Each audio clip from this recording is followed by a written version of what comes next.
2001년 4월의 어느 저녁입니다. 서울 동대문 의류도매 상가에서 일하던 이준호는 퇴근을 앞두고 집으로 전화를 겁니다. 여보, 오늘 사장님이랑 술 한잔하고 들어갈게. 아내 서미연은 대수롭지 않게 대답합니다. 알았어요. 조심히 들어와요. 이것이 두 사람의 마지막 통화였습니다. 이준호는 38살, 결혼 5년 차의 가장이었습니다. 15년 동안 같은 회사에 다니며 성실하게 일해온 사람이었지요. 빚도 없었고 도박이나 외도와도 거리가 먼 삶을 살고 있었습니다. 누군가에게 쫓길 이유도 스스로 사라질 이유도 없어 보이는 사람이었습니다. 그러나 그날 이후 그는 돌아오지 않았습니다. 휴대전화는 곧바로 꺼졌고 회사 동료들은 그날 저녁 사장과 함께 나가는 모습을 봤다고 말할 뿐이었습니다. 하루가 지나고 이틀이 지나도 연락은 없었습니다.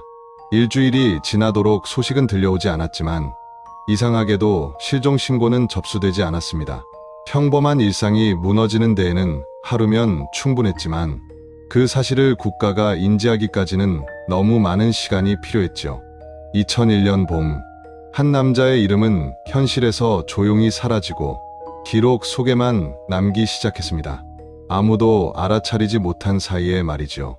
준호가 사라진 지 사흘째 되던 날입니다. 동료 김성민은 회사에서 이상한 광경을 목격합니다. 이준호의 자리는 텅 비어 있었고 책상 위의 서류들은 그대로였습니다. 월말 정산을 앞둔 시기였습니다. 그가 아무 말 없이 결근할 사람은 아니었지요. 성민은 사장 박태식에게 조심스럽게 물었습니다. 이준호 어디 갔어요? 태식은 담배를 피우며 짧게 대답했습니다. 아, 준호? 급한 일 있나 봐. 연락이 안 되네. 그 말뿐이었습니다. 더 이상의 설명도 걱정도 없었습니다.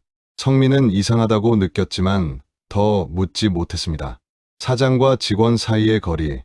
2001년 한국 중소기업에서 너무도 익숙한 위계질서였지요. 나흘째 되던 날, 성민은 준호의 집으로 전화를 걸었습니다. 아내 서미연이 전화를 받았습니다.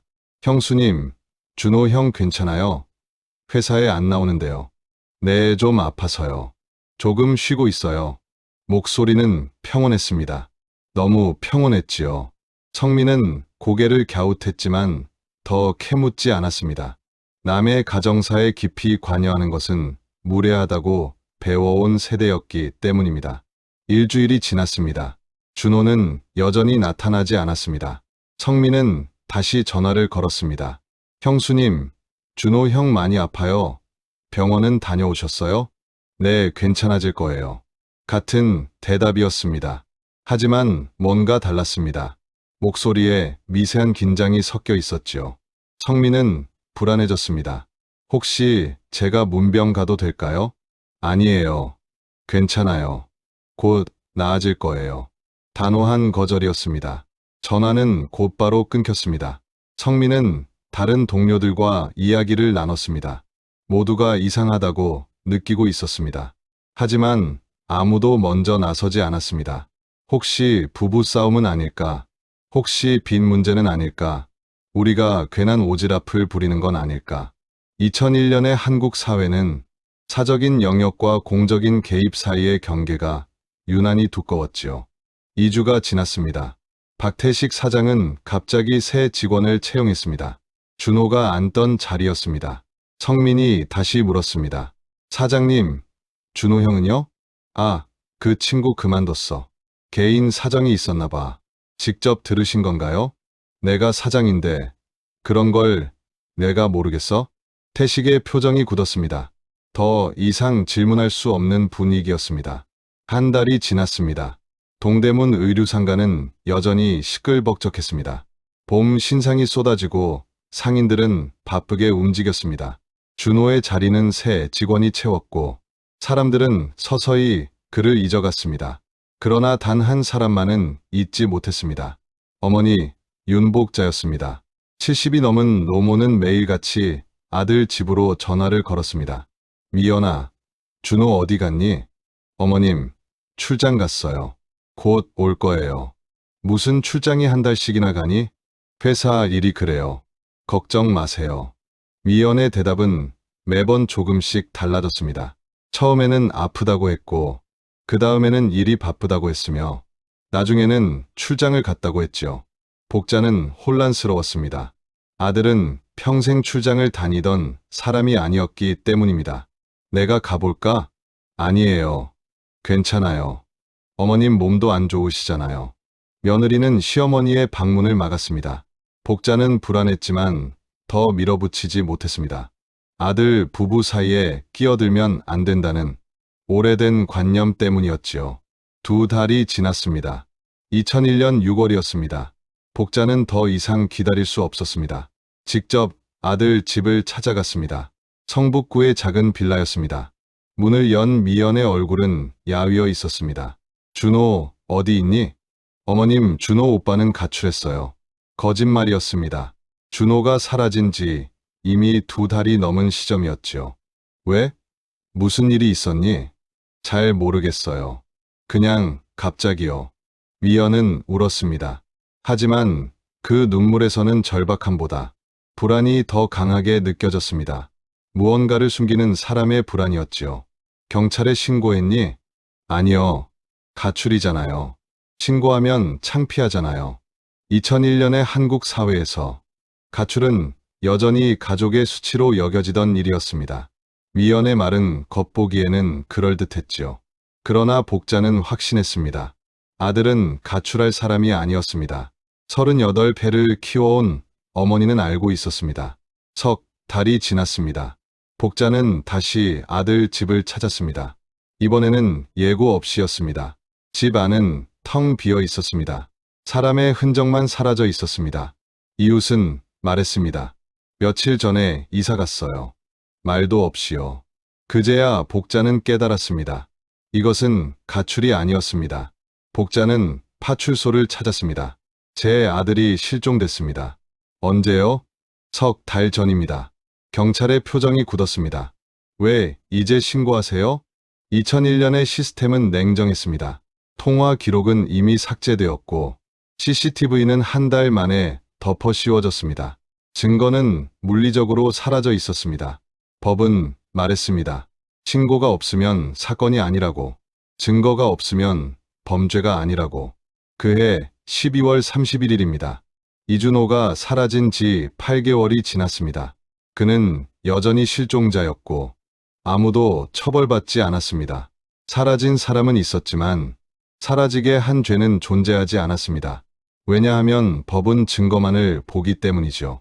그리고 그 증거는 이미 시간 속에서 모두 지워져 있었기 때문입니다. 2001년 9월 17일입니다. 서울 성북경찰서 강력팀 형사 정태욱은 이준호 실종 사건 파일을 펼쳤습니다. 파일은 놀라울 만큼 얇았습니다. 신고가 늦어 수집된 자료가 거의 없었기 때문이죠. 정 형사는 한숨을 내쉬었습니다. 25년 차 형사로 수많은 사건을 겪어왔지만 이런 경우는 드물었습니다. 실종된 지 5개월. 아내는 신고조차 하지 않았고 지금은 행방이 묘연했습니다. 회사 사장은 스스로 그만뒀다고 주장하고 있었습니다. 이걸 어디서부터 시작해야 하나. 첫 번째로 확인한 것은 통신 기록이었습니다. 정 형사는 이준호의 휴대전화 번호로 통화 내역을 조회했습니다. 조회 불가. 사유는 보관기간 경과였습니다. 2001년 당시 통신사들은 통화 기록을 3개월만 보관했습니다. 저장 공간은 비쌌고 법적 보관 의무도 명확하지 않았죠. 4월의 기록은 7월에 이미 삭제된 상태였습니다. 젠장. 정 형사는 서미연의 번호도 조회했습니다. 결과는 같았습니다. 두 사람의 통화 기록, 문자 내역, 모든 디지털 흔적이 이미 사라진 뒤였습니다. 다음은 CCTV였습니다. 정 형사는 동대문 의류상가를 직접 찾았습니다. 건물관리사무소에서 답이 돌아왔습니다. 형사님, 저희는 한 달마다 테이프를 재사용합니다.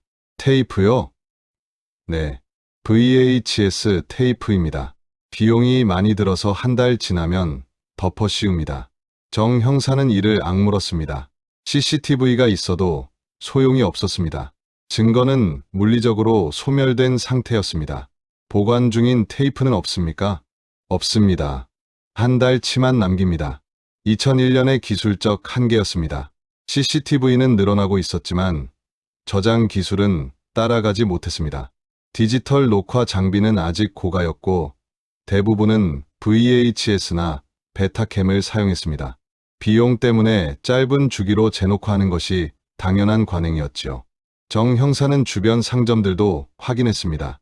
CCTV가 설치된 곳은 거의 없었고 있다 해도 영상은 이미 사라진 뒤였습니다. 증거가 하나도 없네.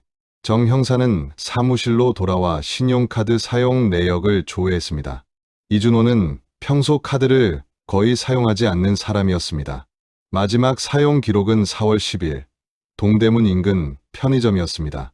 그 이후로는 아무런 기록도 없었습니다. 서미연의 카드 내역을 조회했습니다. 5월 이후에도 사용 기록은 계속 남아 있었습니다. 그러나 지출 패턴이 눈에 띄게 달라져 있었습니다. 고급 레스토랑, 백화점, 호텔 커피숍. 남편이 실종된 가정의 소비 패턴이라고 보기 어려웠습니다. 수상하긴 한데, 하지만 수상함은 범죄가 아니었습니다. 정황일 뿐이었지요. 9월 20일입니다. 정 형사는 박태식을 조사실로 불렀습니다. 태식은 비교적 편안한 표정으로 자리에 앉았습니다. 이준호 씨가 언제 사라졌습니까? 4월 중순쯤이요. 정확한 날짜는 기억이 안 납니다. 마지막으로 본 건 언제입니까? 퇴근할 때 회사에서 봤습니다. 그날 저녁 술 마셨습니까? 태식의 표정이 미묘하게 흔들렸습니다. 술이요? 아, 그랬나 봅니다. 준호 씨가 집에 전화해서 사장님이랑 술 마신다고 했습니다. 아, 맞네요. 이제 생각났습니다. 어디서 마셨습니까? 회사 근처 포장마차였습니다. 이름은요? 글쎄요, 그냥 길거리 포장마차였습니다. 태식의 기억은 지나치게 희미했습니다. 직원이 사라진 날이었음에도 세부 사항을 거의 기억하지 못하고 있었습니다. 몇 시까지 마셨습니까? 9시나 10시쯤이요. 그 다음에는요? 헤어졌습니다. 어디서요? 포장마차 근처에서요. 준호 씨는 어디로 갔습니까? 각자 집으로 간 거 아니겠습니까? 확인하지는 않으셨고요. 왜 확인합니까? 성인인데요. 대답은 논리적으로 들렸습니다. 그러나 지나치게 정제되어 있었습니다. 마치 준비된 문장처럼 느껴졌지요. 준호 씨가 회사 그만뒀다고 하셨죠? 네.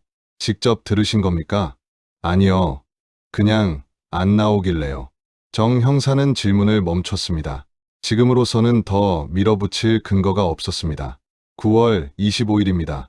경찰은 서미연의 행방을 확인했습니다. 전입신고가 없어 주민등록 조회로는 찾을 수 없었습니다. 결국 카드 사용 기록을 통해 강남의 한 오피스텔을 특정했습니다. 문을 열고 나온 미연의 모습은 단정했습니다. 화장도 말끔했고 옷차림도 정갈했습니다. 실종자의 배우자라고 보기 어려운 모습이었죠. 조사실에서 미연은 말했습니다. 남편이 사라졌어요. 언제요? 4월쯤이요. 날짜는 계속 바뀌었습니다. 가출이라는 말도 불안했다는 말도 모두 애매했습니다. 정 형사는 느꼈습니다. 슬픔이 아니라 두려움이라는 것을 말이죠. 동료들의 진술은 단순했습니다. 그날 저녁 사장님이랑 나가는 걸 봤습니다. 그 이후는 아무도 알지 못했습니다. 10월이 지나고 11월이 지나고 수사는 더 이상 나아가지 못했습니다. 2001년 12월 31일입니다. 정 형사는 사건 파일을 서랍에 넣었습니다. 미제 사건, 증거 부족, 수사 중단입니다. 국가는 있었습니다. 경찰도 있었고 형사도 있었습니다. 그러나 너무 늦었습니다. 증거는 시간을 기다려주지 않습니다. 통신 기록은 3개월이면 사라지고 CCTV 영상은 한 달이면 덮어 씌워집니다. 사람의 기억은 하루하루 흐려지지요. 신고가 늦어지면 사건은 존재하지 않습니다. 이것이 2001년의 현실입니다. 그리고 이준호는 그 현실의 틈 사이로 사라졌습니다. 2002년 1월입니다. 새해가 밝았지만 사건은 여전히 미궁이었습니다. 형사 정태욱은 포기하지 않았습니다. 증거가 없다면 정황이라도 모아야 했기 때문입니다. 수사의 방향은 자연스럽게 한 사람을 향했습니다. 박태식, 이준호를 마지막으로 목격한 인물이었습니다. 1월 7일입니다. 정 형사는 동대문 상가의 다른 도매상들을 수소문하기 시작했습니다. 박태식과 이준호의 관계를 아는 사람이 있을지 확인하기 위해서였습니다. 3층 건너편 의류 도매상 사장 윤철수를 만났습니다. 박태식이요? 알죠. 같은 건물에서 장사하니까요. 어떤 사람입니까? 글쎄요, 그냥 장사꾼이죠. 그런데 좀 독해요. 독하다고요? 돈에 집착합니다.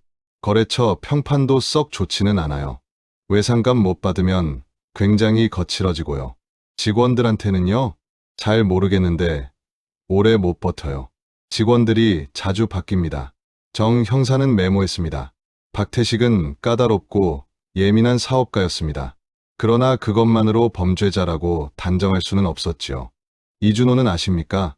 아, 그 실종된 직원이요? 네, 한두 번 봤습니다. 말수 적고 조용한 사람이었어요. 박태식이랑 사이는 어땠습니까? 겉으로는 괜찮아 보였는데요. 겉으로는 윤철수는 잠시 머뭇거리다 말을 이었습니다. 한 번은 복도에서 박태식이 누군가에게 소리 지르는 걸 들었습니다. 이것밖에 못해? 그런 말이었는데 나중에 보니까 준호더라고요. 언제였습니까? 작년 봄이요. 3월이나 4월쯤이었을 겁니다. 실종 직전이었습니다. 정 형사는 긴장했습니다. 자주 그런 일이 있었습니까? 몇 번 봤습니다. 원래 직원들한테 좀 거칠어요. 갈등이 있었다는 증언이었습니다. 그러나 직장에서의 언쟁은 흔한 일이었지요. 살인의 동기라고 보기에는 부족했습니다. 1월 10일입니다. 정 형사는 태식의 거래처를 찾았습니다. 남대문 원단 공급업체 사장 김준배였습니다. 박태식이요? 거래 많이 했지요. 어떤 사람입니까? 예민합니다. 특히 돈 문제에는요. 작년에 문제는 없었습니까? 김준배는 잠시 생각하다 말했습니다. 외상값 문제로 좀 있었습니다. 석 달치 정도를 안 갚았어요. 언제였습니까? 작년 초부터 4월까지요. 4월이요? 네. 받으러 갔더니 화를 내더군요. 경기 안 좋다고 조금만 기다려 달라고요. 결국 받으셨습니까? 5월에 받았습니다. 갑자기 한꺼번에 현금으로요. 정 형사의 눈빛이 바뀌었습니다. 4월까지 돈이 없다가 5월에 갑자기 현금 상환. 이준호의 실종 시점과 겹쳤습니다. 정 형사는 태식의 금융 기록을 다시 확인했습니다. 5월 초 300만 원 인출 기록이 있었습니다. 그중 200만 원이 외상값이라면 나머지는 어디로 갔을까요? 그러나 이것도 정황일 뿐이었습니다. 돈을 인출하는 것 자체는 범죄가 아니었지요. 1월 15일입니다. 정 형사는 익명의 제보 전화를 받았습니다. 준호 형 사건 아시죠? 누구십니까? 동료였습니다. 근데 말씀드려야 할 것 같아서요. 무슨 말입니까? 형수님이요. 박태식이랑 같이 살아요. 정 형사는 숨이 멎는 느낌을 받았습니다. 카드 사용 내역을 다시 확인했습니다. 강남 역삼동 일대 특정 오피스텔 근처에서 반복된 결제. 관리실을 통해 확인한 결과 902호 명의는 박태식이었습니다. 1월 16일입니다. 정 형사는 오피스텔 앞에서 잠복했습니다. 저녁 7시 태식이 장을 봐서 귀가했습니다. 잠시 후 서미연이 같은 집으로 들어갔습니다. 사진을 확보했습니다. 그러나 그것 역시 범죄는 아니었습니다. 간통죄는 존재했지만 고소권자는 남편이었습니다. 남편은 실종 상태였습니다. 1월 17일입니다. 정 형사는 두 사람을 각각 조사했습니다. 미연은 고개를 숙이며 말했습니다. 6월부터 같이 살았습니다. 남편 실종 2달 만에요? 네. 왜요? 사랑하게 됐습니다. 태식 역시 같은 답을 내놓았습니다. 미연 씨를 도와주다 보니 그렇게 됐습니다. 정 형사는 직감했습니다. 이들은 무언가를 공유하고 있다는 것을 말이지요. 2월, 3월, 조사는 계속됐지만 결정적인 증거는 나오지 않았습니다. 시신도, 자백도, 직접 증거도 없었습니다. 2002년 3월 31일입니다. 정 형사는 최종 보고서를 작성했습니다. 결론, 범죄 혐의 입증 불가, 수사 종결입니다. 의심은 있었습니다. 확신도 있었습니다. 그러나 법은 그것을 인정하지 않습니다. 의심은 죄가 아니기 때문이지요. 박태식과 서미연은 자유의 몸이었습니다. 이준호는 여전히 실종자였습니다. 모두가 알고 있었습니다. 무슨 일이 있었는지를 말이죠. 하지만 증명할 수 없었습니다. 그리고 증명할 수 없으면 범죄는 존재하지 않습니다. 그것이 2001년과 2002년 법이 가진 가장 견고한 벽이었습니다. 2002년 7월 15일입니다. 뜨거운 여름이었습니다. 형사 정태욱은 이준호 사건을 사실상 포기한 상태였습니다. 수사는 이미 3월에 종결되었고 사건 파일은 미제 사건함 깊숙이 들어가 있었습니다. 그날 오전 10시였습니다. 성북경찰서로 한 통의 전화가 걸려왔습니다. 저 박태식인데요.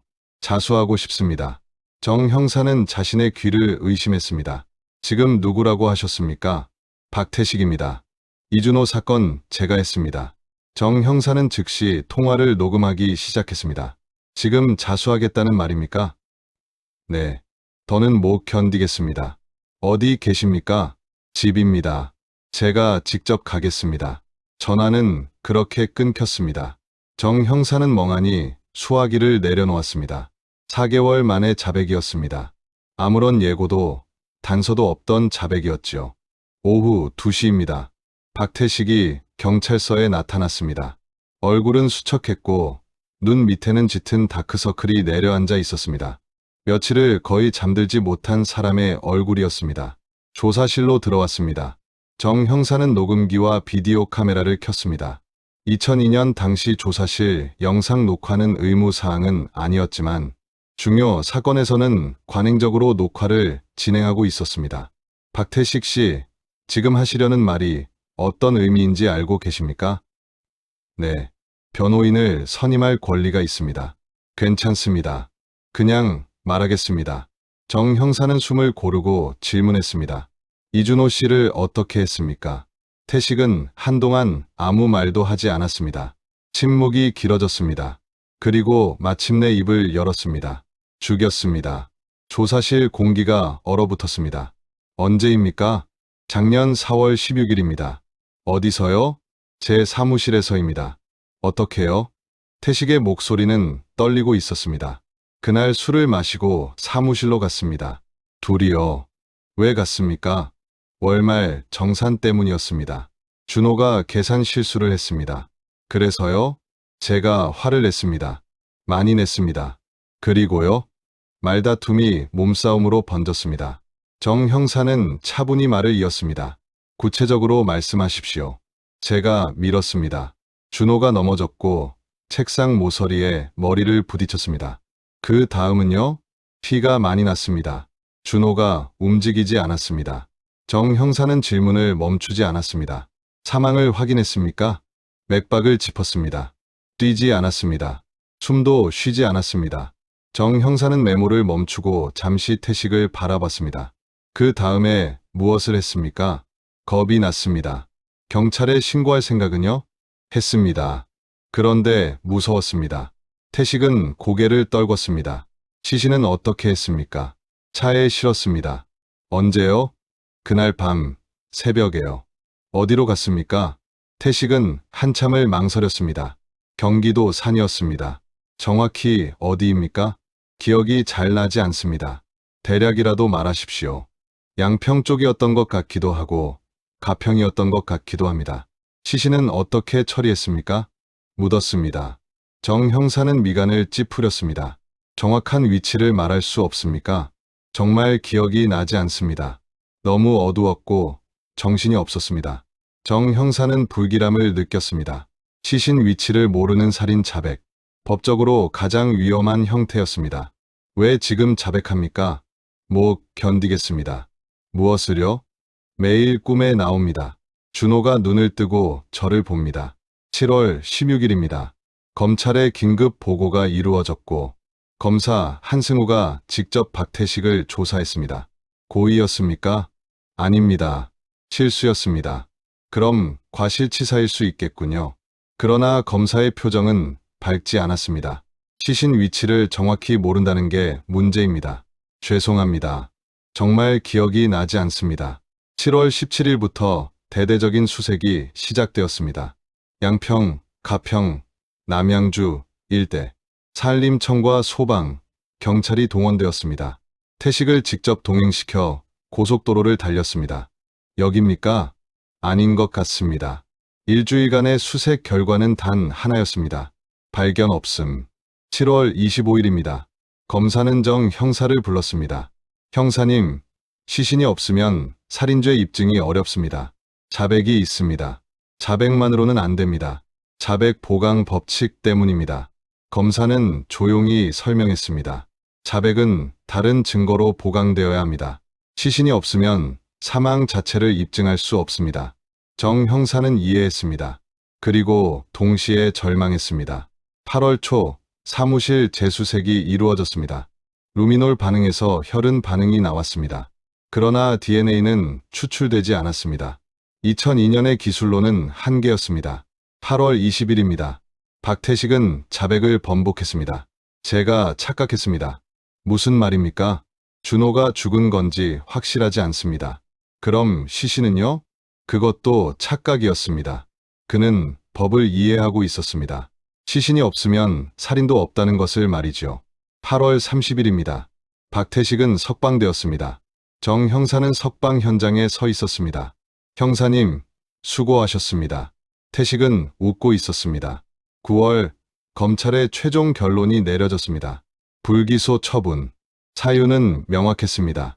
피해자 사망 입증 불가, 자백 번복, 보강 증거 부재.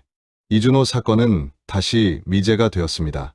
아니, 자백까지 있었기에 더 잔인한 미제가 되었습니다. 시신 없는 살인은 살인이 아닙니다.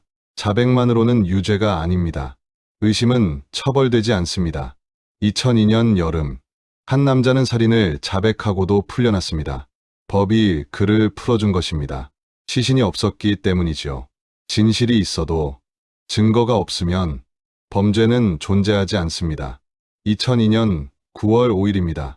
서울중앙지검 회의실. 검사 한승우는 두꺼운 법전을 펼쳐놓은 채 한참을 움직이지 못하고 있었습니다. 책상 위에는 이준호 실종 사건 파일이 놓여 있었습니다. 그 파일은 이미 수차례 열렸다가 덮인 흔적이 남아 있었습니다. 형사소송법 제310조입니다. 피고인의 자백이 그 피고인에게 불리한 유일한 증거인 때에는 이를 유죄의 증거로 하지 못한다. 형법 제250조입니다. 사람을 살해한 자는 사형, 무기 또는 5년 이상의 징역에 처한다. 법조문은 명확했습니다. 살인죄가 성립하려면 두 가지가 반드시 입증되어야 했습니다. 첫째, 사람이 사망했다는 사실입니다. 둘째, 그 사망이 피의자의 행위로 인해 발생했다는 인과관계입니다. 문제는 단 하나였습니다. 이준호의 사망을 입증할 방법이 없다는 점이었습니다. 한승우는 선배 검사 김태훈을 찾아갔습니다. 김태훈은 사건 파일을 훑어보며 고개를 저었습니다.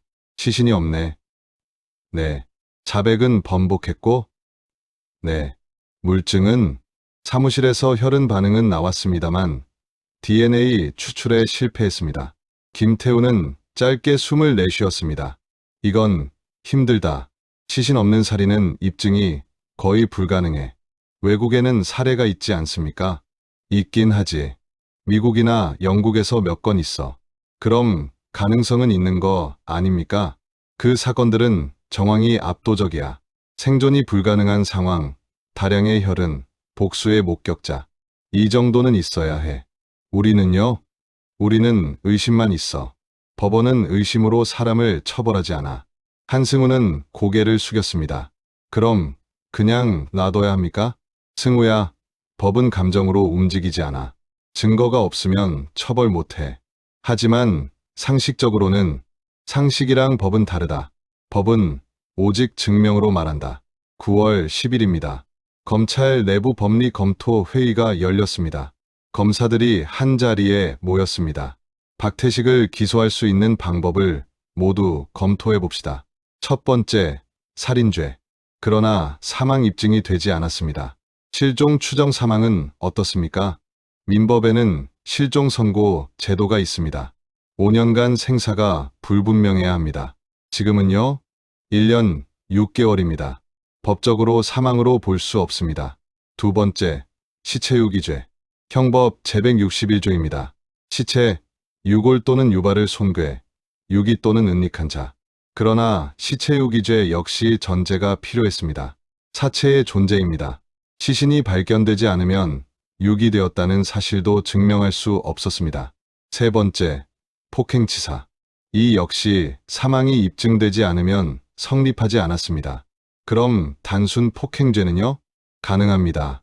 형량은요? 2년 이하 징역 또는 500만 원 이하 벌금입니다. 회의실이 조용해졌습니다.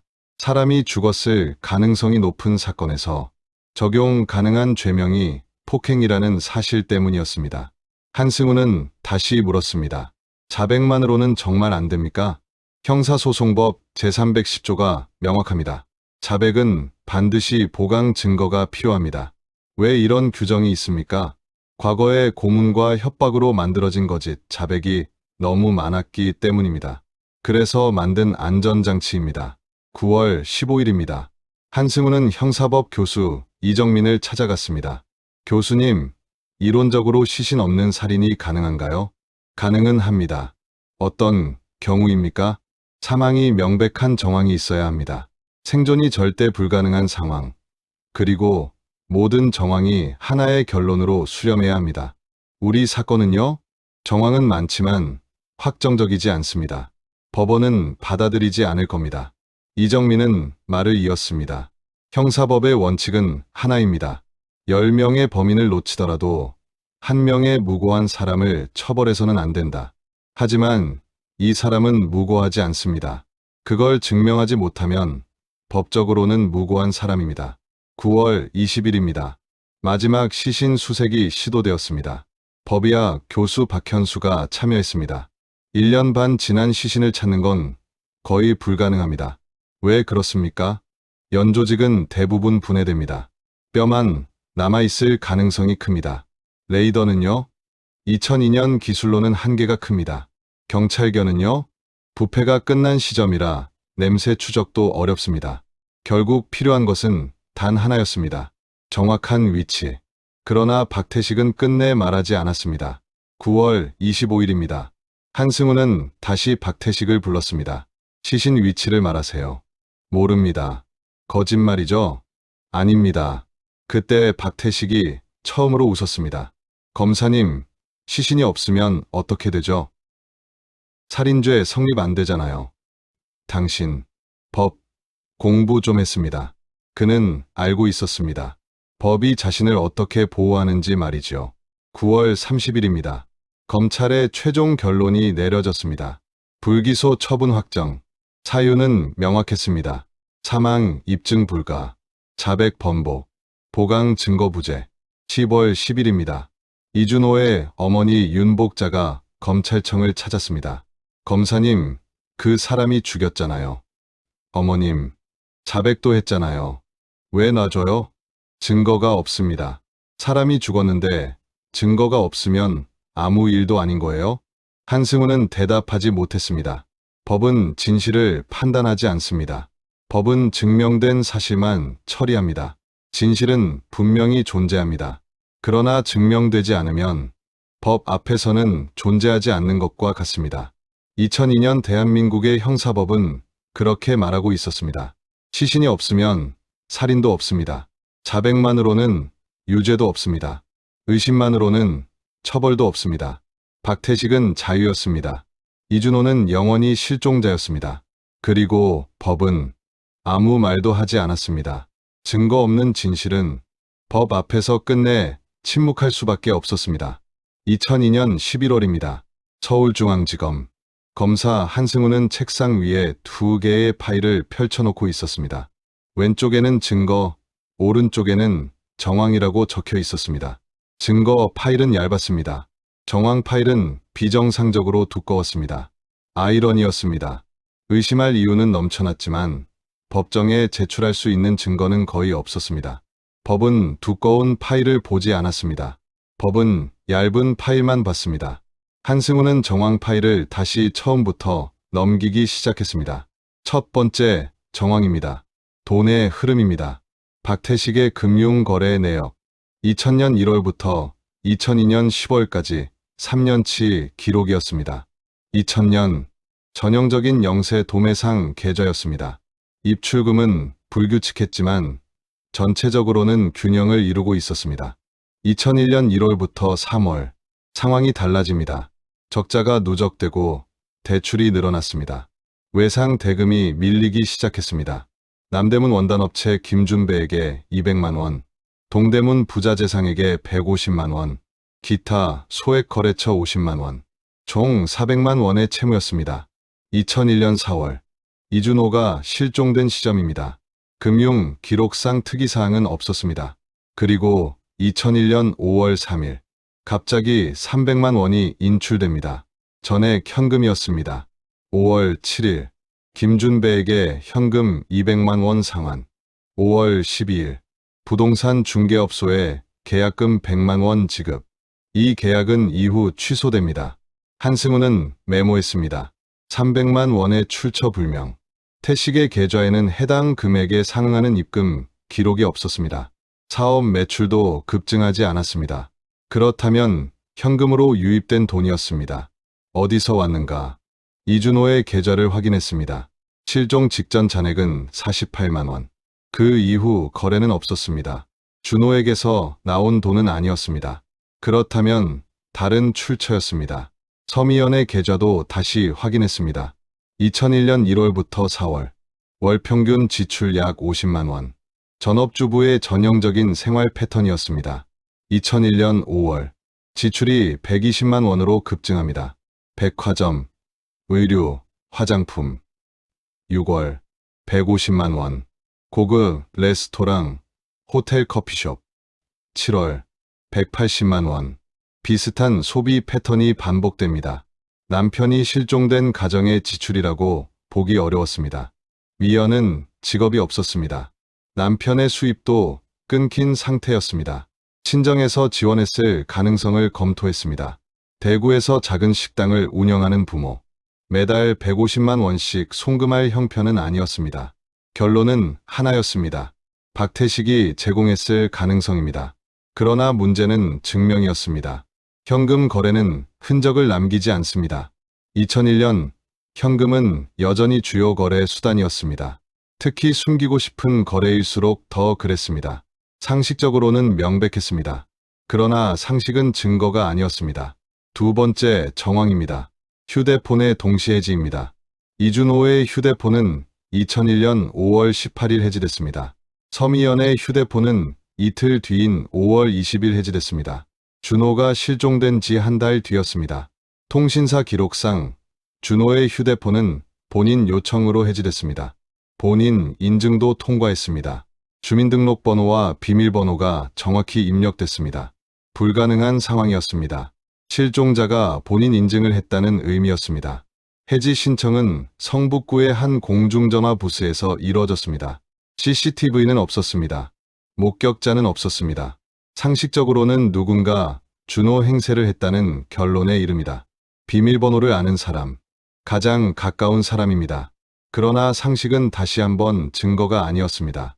세 번째 정황입니다. 동거의 시작입니다. 역삼동 오피스텔 902호. 임대 계약일은 2001년 5월 25일. 준호 실종 40일 후였습니다. 보증금 1,000만 원. 전액 현금 인출 기록이 있었습니다.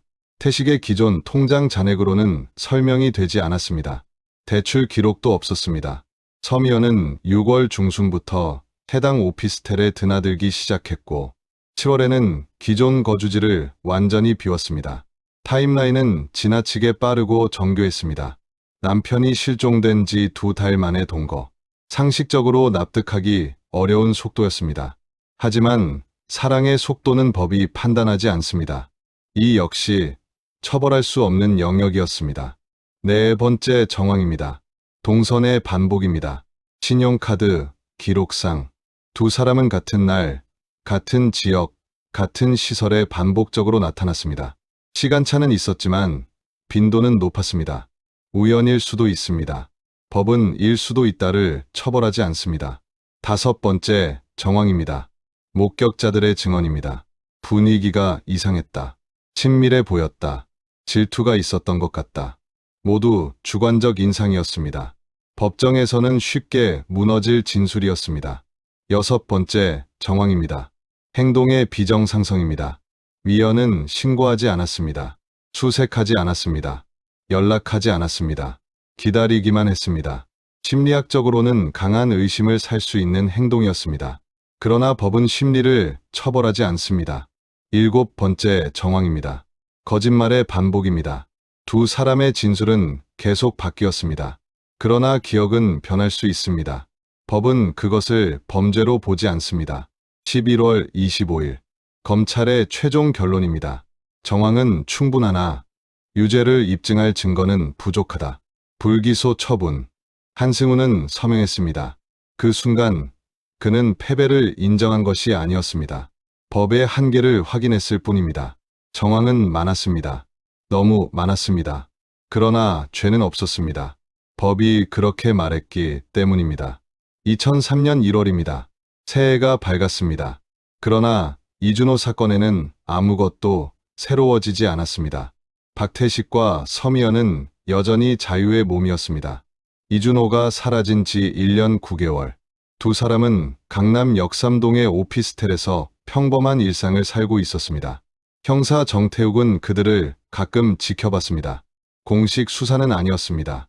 개인적인 집착이었고 포기하지 못한 마음이었습니다. 1월 15일 오후입니다. 정 형사는 오피스텔 맞은편 카페에 앉아 있었습니다. 창가 자리에서 902호가 내려다 보였습니다. 오후 6시. 박태식이 귀가했습니다. 손에는 마트 봉지가 들려 있었습니다. 누가 봐도 평범한 퇴근 풍경이었습니다. 오후 7시. 서미연이 집을 나섰습니다. 화장은 깔끔했고 옷차림도 단정했습니다. 근처 미용실로 들어갔습니다. 정 형사는 시선을 떼지 못했습니다. 그들은 아무렇지도 않아 보였습니다. 두려움도 죄책감도 불안도 없어 보였습니다. 그 순간 휴대전화가 울렸습니다. 검사 판승우였습니다. 형사님, 이제 그만하세요.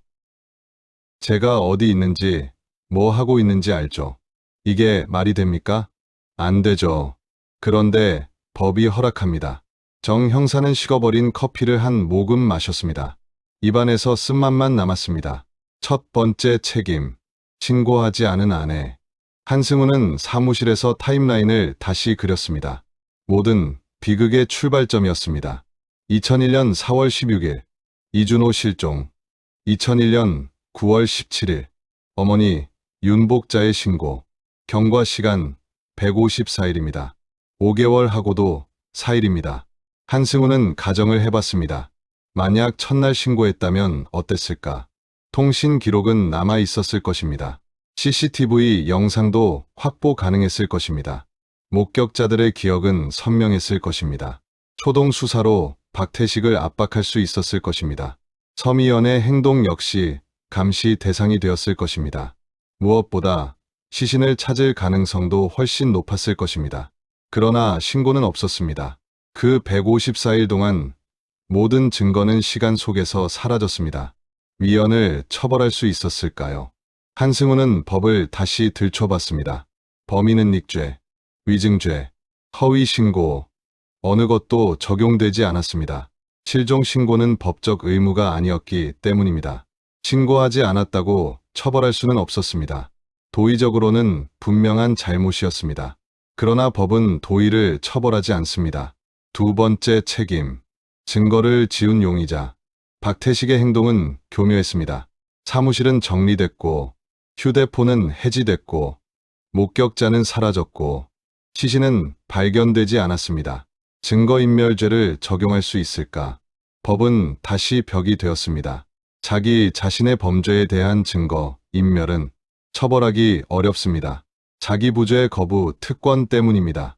범인이라는 사실이 확정되지 않은 상태에서 그의 행동은 일상 행위로 해석될 여지가 있었습니다. 청소는 청소일 뿐이었고 해지는 권리 행사였으며 침묵은 방어권이었습니다. 태식은 모든 경계선 위에서 움직였습니다. 불법이 되지 않는 선에서 진실을 지웠습니다. 그리고 처벌받지 않았습니다. 세 번째 책임. 시신을 찾지 못한 국가. 국가는 수색을 했습니다. 하지만 충분했는지는 누구도 확신하지 못했습니다.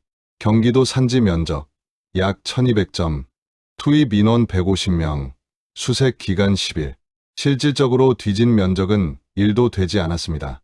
확률로 치면 0.08%였습니다. 기술은 부족했고 예산은 한정됐으며 시간은 이미 너무 많이 흘러 있었습니다. 국가는 말했습니다. 최선을 다했다. 그러나 최선은 결과를 보장하지 않습니다. 시신은 발견되지 않았고 살인은 입증되지 않았습니다. 네 번째 책임. 전략적으로 번복된 자백. 박태식은 자백했습니다. 그리고 번복했습니다. 변호사가 선임됐고 법은 다시 작동했습니다. 시신이 없으면 살인죄는 성립하지 않는다. 그것은 불법이 아니라 정확한 법리였습니다. 변호사의 조언은 정당했습니다. 의뢰인을 보호하는 것이 의무였기 때문입니다. 진실을 밝히는 것은 변호사의 역할이 아니었습니다. 자백은 철회됐고 법은 그 철회를 인정했습니다. 다섯 번째 책임. 아무도 신고하지 않은 사회. 동료들은 이상함을 느꼈습니다. 그러나 나서지 않았습니다. 확신이 없었고 두려웠고 자기 삶이 먼저였기 때문입니다. 2001년의 한국 사회. IMF 이후 정의는 사치였고 안정은 생존이었습니다. 방관은 처벌 대상이 아니었습니다. 신고 의무도 없었습니다. 여섯 번째 책임. 침묵한 언론. 언론은 짧게 보도했습니다. 그리고 멈췄습니다.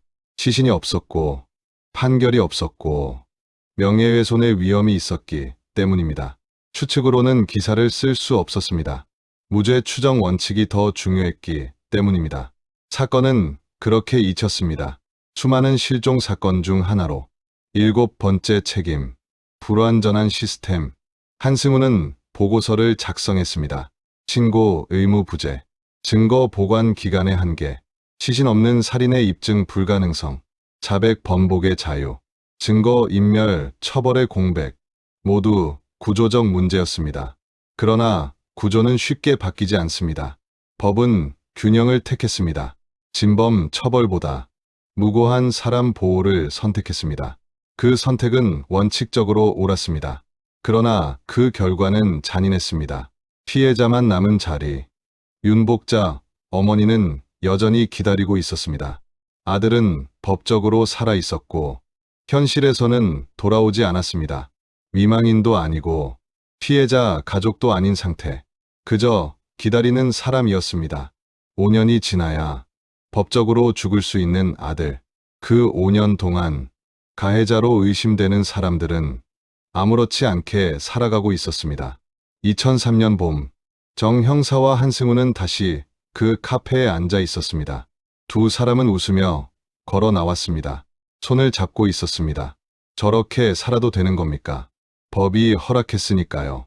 그럼 법이 틀린 거잖아요. 틀린 건 아니에요. 불완전한 거죠. 진실은 있었습니다. 그러나 처벌받지 않았습니다. 왜냐하면 진실은 증명되지 않았기 때문입니다. 그리고 증명되지 않은 진실은 법 앞에서 아무 의미가 없기 때문입니다. 이것이 2001년 사라진 한 남자의 이야기입니다. 끝나지 않은 끝입니다. 처벌되지 않은 범죄입니다. 증명되지 않은 진실입니다. 그리고 법은 오늘도 침묵하고 있습니다. 2005년 11월입니다. 이준호가 사라진 지 4년 7개월이 지난 시점입니다. 형사 정태욱은 퇴직을 앞두고 있었습니다. 30년 경찰 생활, 수많은 사건을 해결해왔지만 이준호 사건만은 끝내 가슴에서 내려놓지 못했습니다. 공소시효가 끝난 것도 아니었고 법적으로 종결된 것도 아니었지만 현실적으로는 아무것도 할 수 없는 사건이었습니다. 그래서 정 형사는 결심했습니다. 퇴직 전에 정말 마지막으로 공식 수사가 아닌 형사로서의 마지막 질문을 던져보기로 했습니다. 2005년 11월 15일 동대문 의류도 매상가입니다. 태식의 사무실은 여전히 그 자리에 있었습니다. 간판도 그대로였습니다. 태식 상사. 정 형사는 계단을 올라 3층으로 향했습니다. 문 앞에서 잠시 멈췄습니다. 그리고 문을 두드렸습니다. 누구세요? 익숙한 목소리였습니다. 4년이 지나도 변하지 않은 박태식의 목소리였습니다. 경찰입니다. 잠깐 이야기 좀 하지요. 문이 열렸습니다. 태식은 놀라지 않았습니다. 오히려 웃었습니다. 정 형사님이시네요. 정말 오랜만입니다. 사무실 안은 말끔했습니다. 새 책상, 새 컴퓨터, 새 의자. 4년 전 그날의 흔적은 아무것도 남아있지 않았습니다. 사업은 잘 되십니까? 정 형사가 묻자 태식은 어깨를 으쓱했습니다. 그럭저럭입니다. 요즘 다 힘들지요. 서미연 씨는 잘 있습니까?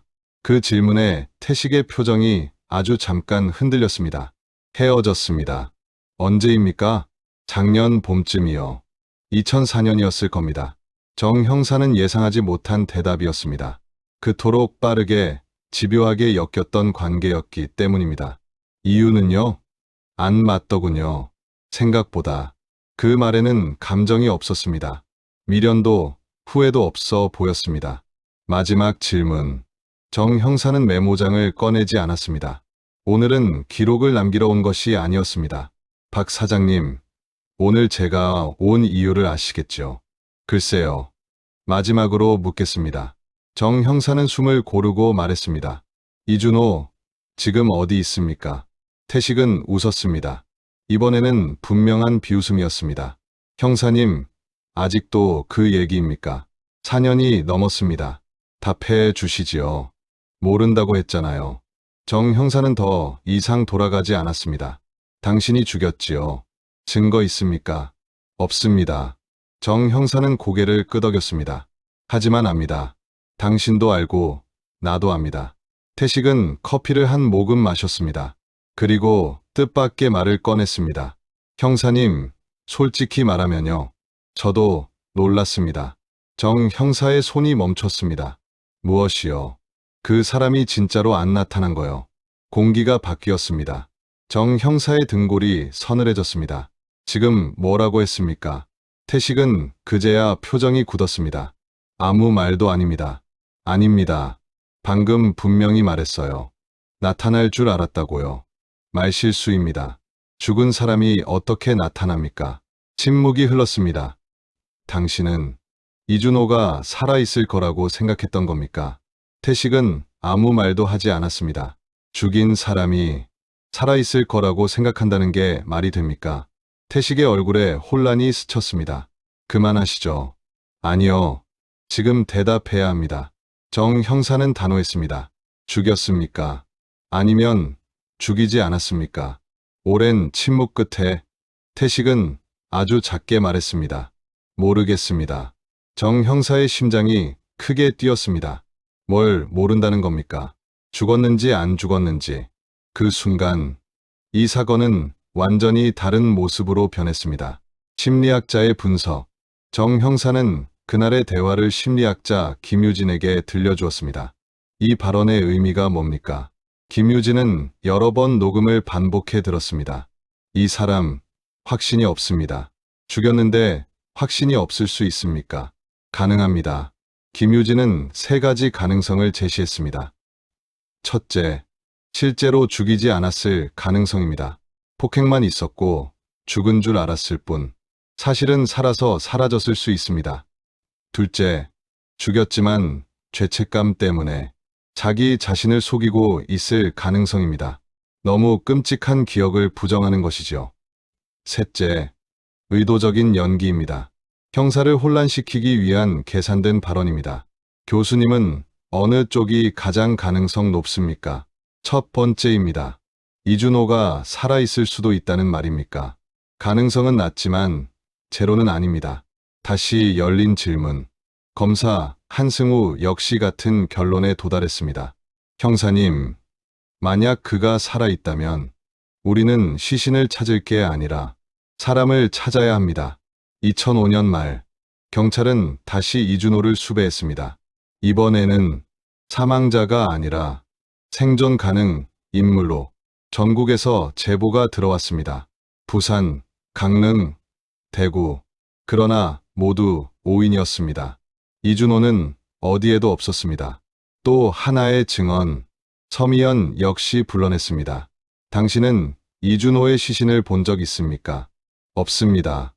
확신했습니까? 죽었다고, 확신했다고 믿고 싶었습니다. 왜요? 그래야 살 수 있었으니까요. 그 말은 진심이었습니다. 2006년 법의 판단, 실종 5년, 민법에 따라 실종 선고가 내려졌습니다. 2006년 6월 1일, 이준호는 법적으로 사망했습니다. 시신은 없었습니다. 장례도 없었습니다. 사진 한 장으로 제사가 치러졌습니다. 법은 결론을 냈지만 진실은 여전히 공중에 떠 있었습니다. 2007년 두 번째 균열. 2007년 가을, 술에 취한 박태식은 이렇게 말했습니다. 형사님, 맥박을 제대로 확인하지 않았습니다. 그 말은 모든 것을 다시 흔들었습니다. 죽였는지도 모르고 살았는지도 모른 채 6년을 살아온 사람. 그것이 박태식이었습니다. 마지막 질문들. 2011년 한승우는 책의 마지막 장에 이렇게 적었습니다. 이준호는 죽었는가? 법적으로는 그렇습니다. 박태식은 살인자인가? 법적으로는 아닙니다. 법은 정의를 실현했는가? 절차적으로는 그렇습니다.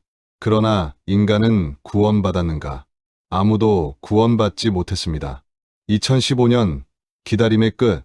윤복자는 끝내 아들을 보지 못한 채 세상을 떠났습니다.